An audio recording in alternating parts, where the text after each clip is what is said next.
Hey, I'm Sam. Welcome to Brickwall Pictures. Today I'm reviewing Waltzing with Brando. And yes, the Brando of the title does refer to the one and only Marlon Brando, one of cinema's most famous and idiosyncratic performers. This isn't a standard biopic of Brando as an icon, but you might wish it was instead of what it actually is. From this height, I can create a highly detailed map.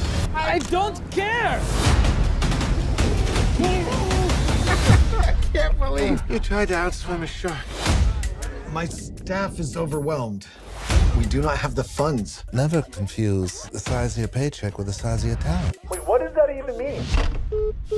Waltzing with Brando is told from the perspective of Bernard Judge, an architect sent to Tahiti to build a hotel for Brando, and later to build a house for Brando on a remote and hard-to-reach island surrounded by coral reefs and largely isolated from the outside world, since this was during the period of Brando's life where he became taken with the idea of living outside of society. It's a true story, and this architect, Bernard Judge, wrote a memoir in 2011 titled Waltzing with Brando, Planning a Paradise in Tahiti, which served as the source material for the adapted screenplay written by Bill Fishman, who also directed the film. Fishman has been around in the industry since the 80s, but you're unlikely to be familiar with his name.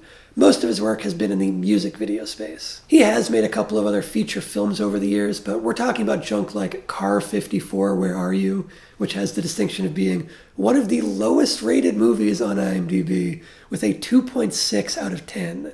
That's lower than Jack and Jill, Cats, and most Uwe Boll movies. With that context in mind, it helps explain why everything about the execution of Waltzing with Brando feels not just off, but outright wrong. There's major potential to a film telling this particular true story, but Waltzing with Brando botches all of that potential. At a foundational level, if we strip the film down to its base components, it is a comedy drama that is never once funny and that attempts no major dramatic conflict until the final 20 minutes, which, as you might guess, is too little too late to leave an impression. Not a single joke lands in the entire film, and most of its attempts at humor lack the construction to even really be considered jokes. This is the type of bad comedy where putting a bunch of naked people on screen and then having the main character say verbatim, "Boy, everybody's naked," is supposed to be a hilarious joke. What's the matter? You're not one of those uptight LA architects, are you? Boy, everybody's naked. That's supposed to pass for humor here. We're talking that just happened type non-humor. The author of the source material and the main character of the film are one and the same, which goes some distance toward explaining why this story lacks a real air of credibility. Now, I can't know what really happened between Judge and Brando. Nobody can but them, and they're both dead. But their interactions and other elements of the story smack of major exaggeration and embellishment. Beyond that, Judge does not make for an interesting or engaging protagonist. There is no drama to this character. That is until the last act, when the film suddenly shoehorns in some familial conflict that, 1, is not believable, 2, is cliche as hell, and 3, is resolved almost immediately with zero consequences. This flimsy lead character is played by John Heder of Napoleon Dynamite fame. Now, having not seen a ton of his work, I don't have much of an overall opinion on Heder as an actor, but he comes off absolutely horribly in this. Whether he's aiming for drama or comedy in a given scene, nothing lands. And even his mannerisms and silent reactions to things are enough to earn him the blanket description of bad acting. He certainly isn't helped by the script, which has him and the rest of the cast spewing some of the worst dialogue I've heard in a long, long time. We're talking about the kind of dialogue where a character will turn to the camera and say, "Earth is our most precious resource and we must protect it vigorously," apropos of nothing in a tight close-up. Nobody talks this way. It's lazy and ham-fisted and just awkward. Heder is also sabotaged by the script and the director, saddling him with narration.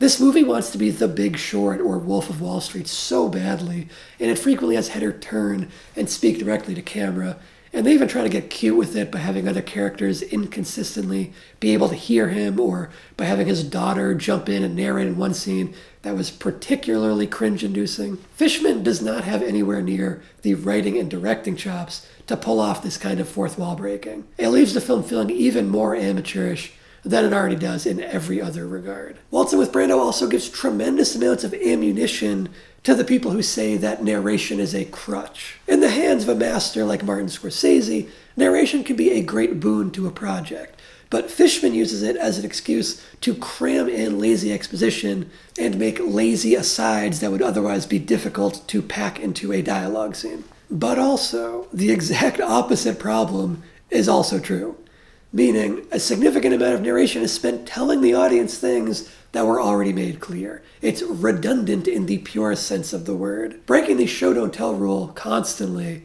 is already bad enough, but breaking the show don't tell rule and then having the main character narrate that same information again right afterwards, that's really pushing it. There are even outright contradictions between the narration and what we're shown visually. Take, for example, a piece of narration where Judge describes a place as being, quote, the worst bar in the world, and says that it's full of criminals and junkies and whatever.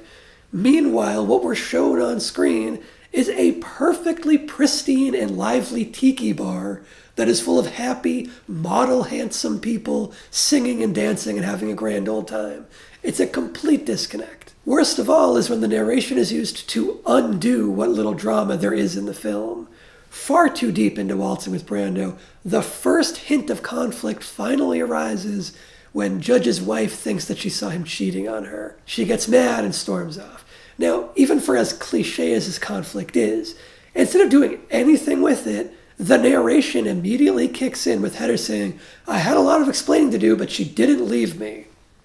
Really?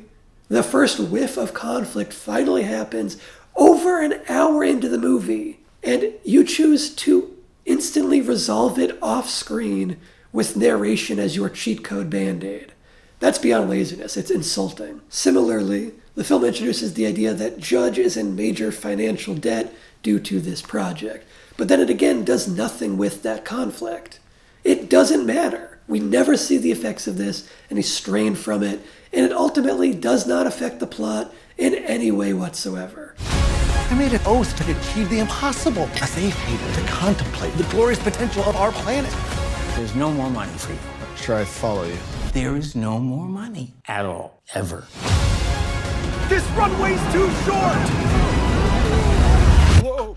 Given Fishman's background in music videos, you might hope that at least the soundtrack would be good, but no, it's awful.